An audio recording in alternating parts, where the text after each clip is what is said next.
Hi friends, ഒരു പുതിയ വീഡിയോയിലേക്ക് എല്ലാവർക്കും സ്വാഗതം. ഞാൻ ഇന്ന് കാണിക്കാൻ പോകുന്നത് നമുക്ക് ചോറിൻ്റെ കൂടെയൊക്കെ കഴിക്കാൻ പറ്റിയ ഒരു ഒഴിച്ചുകറിയാണ്. ചക്കക്കുരു ഉണക്കച്ചമീൻ മാങ്ങാക്കറി.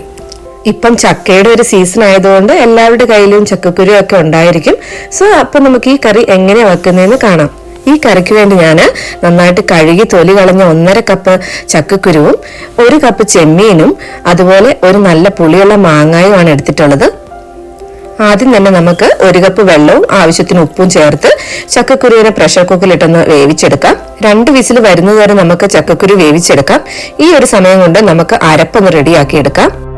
ഇതിനായി ഞാൻ തേങ്ങ ചിരണ്ടിയ 1.5 കപ്പും റോസ്റ്റ് ചെയ്ത പ്രോൺസിന്റെ ഒരു പകുതി ഭാഗവും മുളക് പൊടിയും മഞ്ഞൾപ്പൊടിയും അതുപോലെ 4-5 ചെറിയുള്ളിയും കറി ലീവ്സുമാണ് എടുത്തിട്ടുള്ളത്. കുറച്ച് വെള്ളം കൂടെ ചേർത്ത് ഫൈൻ പേസ്റ്റ് ആയിട്ട് ഇതൊന്ന് അരച്ചെടുക്കാം.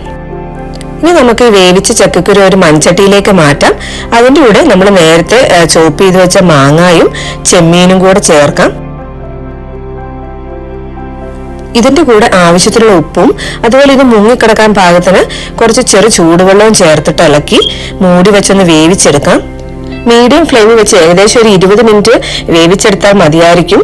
കാരണം ചക്കക്കുരു ഓൾറെഡി വെന്തതാണ്, അതുപോലെ നമ്മൾ ചെമ്മീന് റോസ്റ്റും ചെയ്തതാണ്. ഈ കറിക്ക് നിങ്ങൾ മാങ്ങ ഉപയോഗിക്കുമ്പോൾ നല്ല പുളിയുള്ള മാങ്ങയായിരിക്കണം ഉപയോഗിക്കേണ്ടത്. അല്ലെങ്കിൽ നമുക്ക് കുറച്ച് പുളി പിഴിഞ്ഞൊഴിക്കാം, എങ്കിൽ മാത്രമേ ഇതിന് നല്ലൊരു ടേസ്റ്റ് ഉണ്ടാവുള്ളൂ. അപ്പം ഇത് ഏകദേശം വെന്ത് വന്നിട്ടുണ്ട്. ഇനി നമുക്ക് ഇതിലേക്ക് അരപ്പ് ചേർക്കാം. അതുപോലെ ആവശ്യത്തിനുള്ള വെള്ളവും അതിൻ്റെ കൂടെ ചേർത്തിട്ട് ഇളക്കാം. ഈ കറി ഒരുപാട് ലൂസും ഒരുപാട് ടൈറ്റും ആകാതെ വെള്ളം ഒഴിച്ചൊന്ന് പാകപ്പെടുത്തി എടുക്കണം. അതുപോലെ ആവശ്യത്തിനുള്ള ഉപ്പും ചേർത്തിട്ട് ഇളക്കാം. അരപ്പ് ചേർത്ത് ഒന്നും കൂടെ മൂടി വെച്ച് നന്നായിട്ട് തിളച്ച് വന്നു കഴിയുമ്പോൾ നമുക്കിതൊന്ന് ഓഫ് ചെയ്യാം. ഇനി ഇതിലേക്കുള്ള വറവ് തയ്യാറാക്കാനായിട്ട് നമുക്ക് 2 ടേബിൾ സ്പൂൺ എണ്ണ ചൂടാക്കി അതിലേക്ക് കടുകും വറ്റൽമുളകും ഒരു 2-3 ചെറിയുള്ളി സ്ലൈസ് ചെയ്തതും അതുപോലെ കുറച്ച് കറിവേപ്പിലയും കൂടെ ഇട്ടൊന്ന് എടുക്കാം.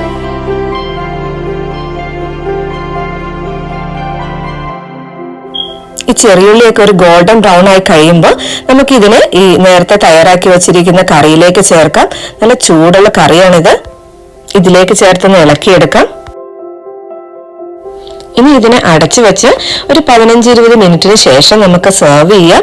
നല്ല ചെമ്മീന്റെ മണമൊക്കെ ഉള്ള അടിപൊളി കറിയാണിത്. നമുക്ക് നല്ല ചൂട് ചോറിൻ്റെ കൂടെ ഒഴിച്ചു കഴിക്കാൻ പറ്റിയ ഒരു ടേസ്റ്റി ഈസി ആയിട്ടുള്ള റെസിപ്പിയാണ്. എല്ലാവരും ട്രൈ ചെയ്യാൻ മറക്കല്ലേ.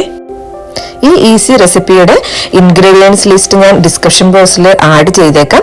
അതുപോലെ നിങ്ങൾക്കിത് ഇഷ്ടപ്പെട്ടെങ്കിൽ സബ്സ്ക്രൈബ് ചെയ്യാനും മറ്റുള്ളവർക്ക് ഷെയർ ചെയ്യാനും മറക്കല്ലേ. ഇനി പുതിയൊരു റെസിപ്പിയുമായിട്ട് പിന്നീട് ഒരിക്കൽ കാണുന്നതുവരെ എല്ലാവർക്കും ബൈ.